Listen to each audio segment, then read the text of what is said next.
Aquí comienza Habitar entre líneas, un podcast del Colegio Territorial de Arquitectos de Valencia sobre arquitectura y cultura. Una propuesta para leer y ver entre líneas, activar la imaginación y crear nuevos espacios habitables de reflexión y pensamiento.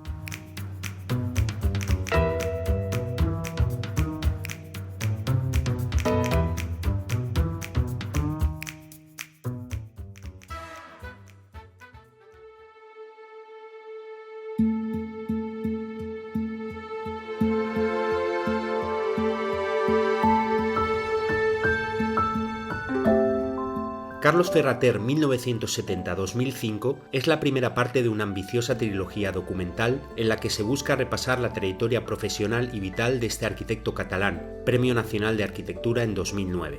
En el episodio de hoy conversamos con el propio Carlos, entre otras cuestiones, sobre sus inicios, marcados por la influencia de la contracultura de finales de los 60 y principios de los 70, el magisterio de José Antonio Coderch, sus decisivas intervenciones en las 4 Villas Olímpicas de Barcelona 92, así como de las relaciones entre la luz y el vacío, materiales a partir de los que Carlos ha ido articulando su magna obra. La creación de la OAV en 2006 marcará el inicio de la continuación de este tríptico audiovisual en el que, ya desde esta primera entrega, se entrelaza la voz autobiográfica con la de los habitantes y colaboradores del arquitecto.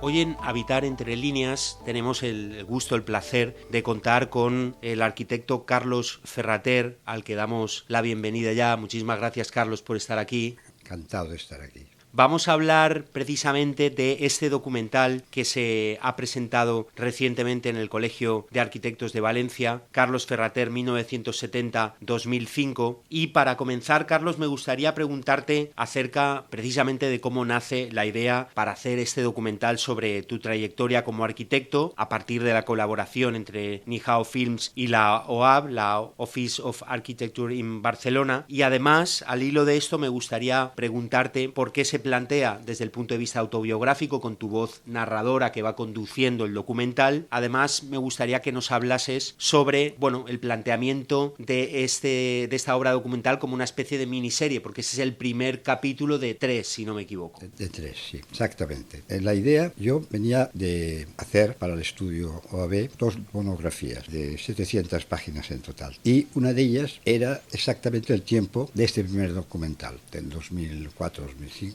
Toda la obra está ahí, ¿no? Pero iniciada en el final de mi carrera, los años 69 y 70, lógicamente ha sido un documental muy autobiográfico, porque no solo he hecho el guión y he hecho la dirección, sino que también he sido un poco el protagonista único, con colaboradores evidentemente externos, con lo cual lógicamente tenía que mostrar mis inicios, mis maestros y todo el aprendizaje a partir de mi carrera. Pensé que el ser el narrador, que no soy de la totalidad, en algunos proyectos que he delegado en otros narradores, ¿no? Como ejemplo Auditorio de Castellón, que lo narra Jaime Sanauja, arquitecto de Valencia y colaborador de nuestro estudio. Esas monografías que hicimos han tenido una difusión enorme en el mundo, pero es una difusión que, como te dicen, hemos vendido 1000 ejemplares de tu monografía en Japón, y dices, caray, qué barbaridad de libros han venido en Japón, tantos en Estados Unidos, pero cuando ves la potencia de las redes, la imagen en un documental, el libro se queda un poco chiquito. Yo creo que sigue siendo necesario, pero en este caso preferí coger la imagen y conocí a Nihao Film, porque Nihao Film,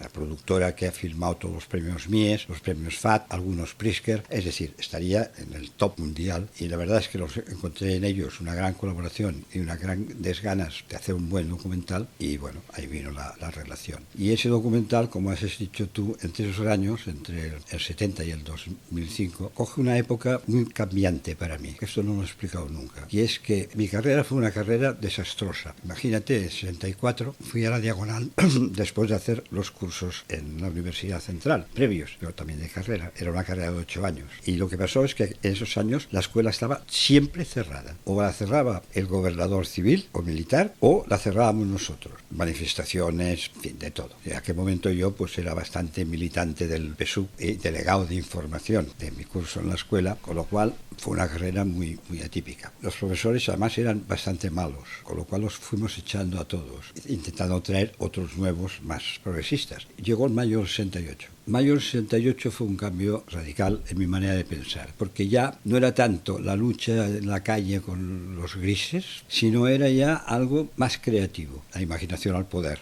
Y ahí empezó todo. Precisamente, Carlos, quería preguntarte ahora al respecto de esos inicios, porque si seguimos un orden cronológico en tu evolución como arquitecto, me gustaría en este punto hablar precisamente de esos comienzos donde hay proyectos como la Instant City de Ibiza del año 71 o el inflable para el gremio de hoteleros de Benidorm. Todo esto en el contexto de la contracultura de mayo del 68. ¿Hasta qué punto influye todo ese contexto de la contracultura de finales de los 60 y principios de los 70 en tus obras? Creo que hay un sesgo como muy psicodélico que está muy en la línea de esa contracultura en estas primeras obras. No sé qué te parece esa apreciación. Sí, bueno, estaban los festivales de Woodstock, de la isla de White, cuando vieron los festivales de este lado del Atlántico, y verdaderamente en aquel momento estaban muy influidos los conjuntos musicales, los Rolling Stones, los Beatles, etcétera. Tenían una gran influencia, y sobre todo en mayo del 68. Conocía gente que había estado allí, yo no estuve, era muy jovencito en aquel momento, pero me hubiera gustado estar. Y dicho esto, yo creo que esta parte que tú dices, llamas psicodélica, sí que lo fue así. Porque la Instant City fue un invento cuando se celebraba un congreso de diseño importante mundial del ICSI. Otro estudiante y yo, Fernando Benito y yo, decidimos, lo diré así entre comillas, cargarnos el congreso, en el buen sentido de la palabra. Es decir, aportar no ya la academia y lo academicista que tenía aquel congreso, que era muy bueno, de los mejores diseñadores de Cataluña, que en aquel momento era decir en diseño de España, pero para nosotros no dejaba de ser un congreso más al uso, ¿no? Y fue cuando Fernando y yo decidimos hacer una propuesta, el camping para los estudiantes, y convertimos el camping de los estudiantes, que tenía una partida de 10.000 pesetitas nada más, pues lo convertimos en la ciudad instantánea, en base a hacer un manifiesto, enviarlo a todas las universidades libres del mundo, en Berkeley, sobre todo americanas, pero también escandinavas, en la India, los Países Bajos, en fin, vino gente de todo el mundo, y se montó la que se montó. El congreso se fue al garete, lógicamente, porque los congresistas bajaron a la ciudad y tal, ¿no? Pero en aquel momento esta vena llama psicodélica, creo que está bien, es acertado el término. Era muy importante salir de lo que era la pasividad en la escuela de arquitectura desaparecida y en la dificultad para crear algo imaginativo. Y de ahí vino la ciudad instantánea, que fue pues un gran éxito. Hoy es conocida en todas partes, y cuando se habla de aquellos fenómenos, pues se dice Woodstock, la isla de White, y fue el diseño en Ibiza del 71 la que marcó una nueva manera de entender, construyendo nosotros mismos con grandes performances como el tubo de Bacuflex, como los chables de Ponsatí, en fin, todas las cosas que pasaron en Miralda, aportado esa comida que fue a parar todo al mar con capas, etcétera, etcétera. De hecho, Carlos, uno ve las imágenes de archivo del documental de esa época y efectivamente está muy en la línea de imágenes del Festival de Woodstock, si uno ve la película del Festival de Woodstock, o mucho más cerca de Canet Rock, por ejemplo, que es más o menos contemporáneo, sí. Y se imagina una banda sonora, una música progresiva, también muy en boga en Cataluña en aquella época, con Pau Riba, etcétera. Todo este tipo Pau Riba vino a la Instant City. Fuimos a buscarlo, Fernando y yo, a Ibiza, a la ciudad de Ibiza, sí, que tenía entonces una especie de zulo fantástico. Acaba de tener un niño que le llamaba el Gripau. Bueno, él tiene un disco, ¿no? Que es Yo, sí. La Doña y el Gripau, imagino que... Gripau, que es un sapo, ¿no? Uh-huh. Y nos lo trajimos a la Instant. Dio un concierto maravilloso. Grupos de teatro argentinos, chilenos, sobre todo latinoamericanos, hicieron grandes actuaciones, subieron a los hoteles del Congreso. Fue una cosa bastante sorpresa. Era vivir en una especie de nube.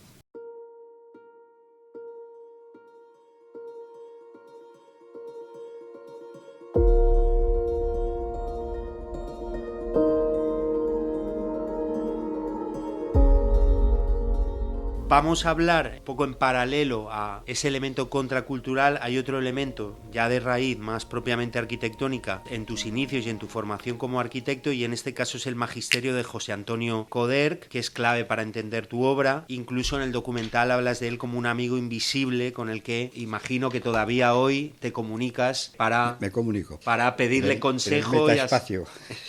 y para ver si él aprobaría, ¿no?, tus proyectos. Háblanos de la influencia de Coderch en tu manera de concebir la arquitectura y, si quieres, de una manera breve, podría ser un momento para reivindicar a este arquitecto, también un poco padre de la modernidad en su época, porque si no me equivoco es un arquitecto de la posguerra. Háblanos un poco de Coderch, qué significa para Coderch ti. Trabajó para la administración franquista, siendo un arquitecto totalmente progresista, pero bueno, en aquel momento no había otra cosa. Yo conocí a Coderch en la escuela de arquitectura, cuando hacía segundo curso. Lo llamaron para que diera un curso porque habían desaparecido la mayoría de profesores y llamaron a Coderch, que entonces ya era un arquitecto conocido, ¿no? Y bueno, tuve una corrección con él, que la explico muy bien en el documental, no me voy a extender, y que me fue fatal. Y cuando yo dije qué debo hacer, yo he hecho unas casas, vaya, mírelas con atención y aprenda. Y es lo que me dediqué a hacer. Con Inés, mi mujer, entonces mi novia, hicimos un recorrido por todas las casas de Coderch, filmándolas con una cámara de 8 milímetros, que es una cámara que la compré con el dinero que gané montando una discoteca en verano en La Scala, el Pussycat, que esto no lo he dicho nunca, es nuevo. Con eso compré una grabadora y una cámara de 8, no había ni un Super 8. Y con eso me dediqué a filmarlas, y en el documental están varias de las casas, no las he puesto todas las que tenía, no eran excesivamente buenas desde el punto de vista de grabación, pero para mí eran como una enciclopedia. Y gracias a eso, pues fui conociendo la obra de Coderch. Hubo un momento que ya, también con Inés, ella tenía un primo que se llamaba Senillosa, y Coderch había hecho la casa Senillosa de Cadaqués, de la que no hablo en el documental. Bueno, sí, sacó un pequeño vídeo. Y allí, en aquella casa, yo me di cuenta que aquello era lo que quería hacer. El rigor, la disciplina. Me encontraba con una dualidad. La dualidad está tan más de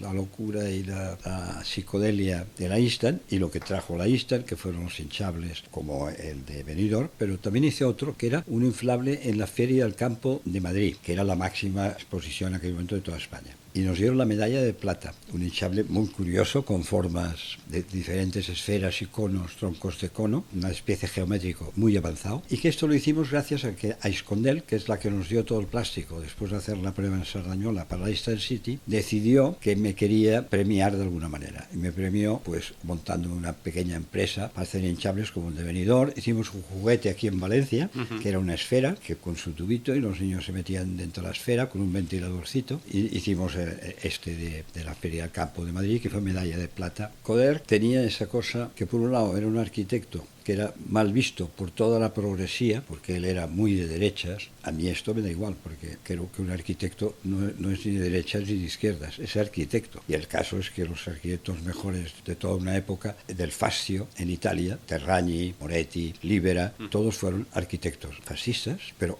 magníficos arquitectos que han pasado la historia. O sea que no creo que estuviera bien, porque se tuvo que ir de la escuela porque los estudiantes protestaban. Y por eso, en la vivienda de Cadaqués, la casa Senillosa, donde decidí que sería mi amigo invisible, porque era tan perfecto todo. Y una casa que tiene planta y tiene sección, que es raro en Coderch. Coderch generalmente es un arquitecto de planta, pero en esa casa Senillosa hay sección. La escalera describe un recorrido arquitectónico hasta llegar arriba, que sale a la calle de la iglesia. La casa sirve como conexión entre debajo de la playa, y eso me pareció magnífico. Y luego los acabados, la pared en piedra encalada, la chimenea de Coderch, Polo de él, diseños también de Federico Correa. Y mira, pues decidí que iba a ser mi amigo invisible, porque ya no tenía más acceso a él, se hizo también mayor, pero todo eso fue durante los años 60. Empecé en 65 filmando todas las casas, 70 acabé la carrera, no el punto final de carrera, tenía que hacer la mili, y además esperábamos una niña. Yo creo que las dos cosas, esa dualidad, es lo que quiere explicar el documental.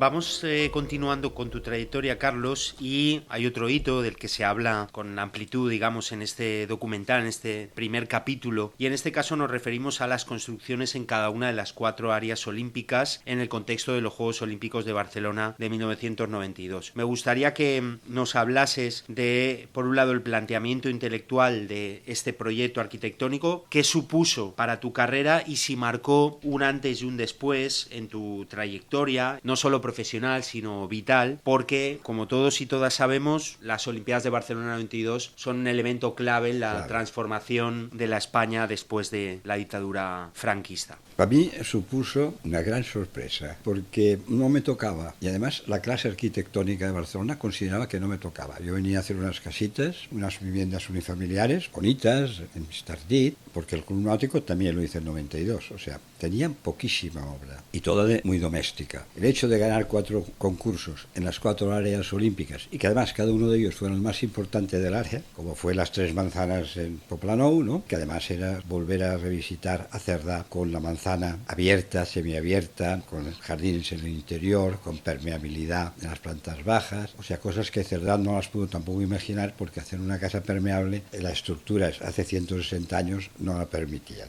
Apropiarme de las cubiertas, etcétera, ¿no? O en la el Vallebrón, que fue un concurso que fue rapidísimo, tuve una semana para hacerlo, pero el trazo, el edificio serpenteante, las torres, los dobles bloques, el gran espacio interior, las calles comerciales, etcétera, generó una villa olímpica en aquel momento para los periodistas, más de 6.000 periodistas, que todos protestan los periodistas, sin embargo tuve suerte, nadie protestó. Y luego ya se pusieron las cocinas y tal, y ya fue un grupo residencial de 500 y pico viviendas, similar en tamaño, algo mayor que el de las 3 manzanas. 127.000 metros cuadrados. Paralelamente gané el concurso para el hotel, que fue un concurso, el Hotel Olímpico, que iban a ir los jefes de Estado, el que iba a estar el Comité Olímpico, etcétera, ¿no? Y que fue una salvajada de proyecto, esos 2 grandes muros de hormigón, ¿no? Y que detrás hay un hotel de lujo que a mí me interesaba poco, pero sí me interesaba esta manera de coger la escala y llevarla a su máximo. Y verdaderamente el hotel tuvo un éxito estupendo. Hoy Torre Melina, antes se llamaba nombre de rey, creo, y tal. Y Torre Melina, pues ahora lo ha cogido la cadena Meliá y lo transforma en el buque insignia de su cadena, ¿no? Y eso generó después el Palacio de Congresos, que es una de las piezas mejores que he tenido. Palacio de Congresos, en el que entró a trabajar conmigo Alberto Peñín, un arquitecto valenciano. A Alberto Peñín lo conocí cuando vino a dar una conferencia a la Escuela de Valencia. Y cuando acabé la conferencia, me vino y ya vi que era una persona estupenda. Tenía un cuaderno que lo dibujaba todo. Y dije, tate, aquí hay algo muy, muy interesante, ¿no? Vino al Zulo primero y al Palacio de Congresos, que es una obra absolutamente compartida, que generó ya una amistad que sigue hoy en día. El cuarto concurso fue el Jardín Botánico, que era el proyecto estrella de Pascual Maragall, porque decía que los olímpicos deportivas había que hacerlos, porque no cabía otra. Y ya se hizo un estadio remodelado, pero el Jardín Botánico para él era muestra de una gran cultura, los mediterráneos del mundo. Y de ahí nació la posibilidad de enfrentarme a 4 proyectos muy distintos. Uno en Cerdá, otro en un lugar que no tenía fisonomía, el Vallebrón, otro un gran hotel olímpico pero enorme, ¿no? Y además conceptualmente muy arquitectónico, y un jardín botánico que era la delicia por el arquitecto paisajista, ¿no? La luz y el vacío, Carlos, son 2 conceptos esenciales para entender tu arquitectura y además con la particularidad, digamos, de que se complementan. Uno necesita del otro para conseguir lo que tú denominas como hecho artístico arquitectónico. ¿Podrías hablarnos de estas relaciones entre la luz y el vacío y cómo las has articulado a lo largo de estas décadas de arquitectura, en tu caso? Sí. Mira, fue un encuentro. Cuando te encuentras haciendo una planta, pues una vivienda unifamiliar, todas las partes del programa tienden a ir al centro. Y entonces lo que pasa es que el centro queda totalmente colapsado. Y a partir de ahí pensé, pues lo que voy a hacer es vaciar el centro. Y entonces resultó que lo probé en un par o 3 de proyectos, pequeños proyectos, y bueno, fue brutal. Luego las 3 manzanas, el hotel, el Vallebrón y tal, y el propio Jardín Botánico tienen esa idea de vaciar el centro. Y luego, claro, la siguiente cosa es que para mí lo más importante es siempre la arquitectura, y lo que toda la que he visitado y toda la que conozco, lo más importante es la luz. Si ya tengo el vacío central, le meto la luz, ¿no? Que dices que es gratis, además, que es la materia prima. Claro, son 2 partidas que no están en el presupuesto. El vacío no se puede contabilizar y la luz natural tampoco. Los unes, qué maravilla, ¿no? Y a partir de ahí ha salido pues toda una cierta teoría, ¿no? Ahora, precisamente, el único librito que me he traído de viaje es El elogio de la sombra, de Tanizaki. Ese librito, pues, explica en la cultura japonesa lo que es la luz, la penumbra, la sombra, y de ahí me han entrado ganas, cuando acabe los documentales, de dedicarme un poco al cine. Bastantes de mis proyectos tienen una toma cinematográfica, como el Hotel Mandarín, ¿no? Que tiene esa rampa de entradas del Paseo de Gracia. Es un traveling. Y que el cine y la arquitectura, Carlos, perdona que te corte, pero creo que son actividades realmente complementarias y el cine... Sí, cuando tú me preguntabas cómo es autobiográfico, yo te diría, bueno, es como las películas de Woody Allen, el que hace el guión, hace la dirección, es el protagonista, forzosamente también son autobiográficas de alguna manera. Él y su psicoanálisis perpetuo. Yo creo que La luz y el vacío componen una parte sustantiva de mi arquitectura. Hay otra que se desarrolla en el segundo documental, es la luz como se introduce en el espacio intermedio, intersticial entre los pliegues de las fachadas. Es decir, llevar la luz de una manera que puedes pasar máximo de luz a la sombra o a la penumbra. Y eso ya está más mediante correderas que vas activando en las fachadas de los edificios. Y eso sería luz intersticial, no ya central, sino es periférica. Tiene otra misión, ¿no? El vacío central articula el proyecto. La otra no. La otra lo que hace es crear una fachada viva, visitable y vivible, ¿no? Entre esas pieles, que las puedes hacer un dentro-fuera, un fuera-adentro, el dentro-dentro, el dentro-fuera, el fuera-adentro. O sea, tienes todos los espacios que nos da la cultura japonesa.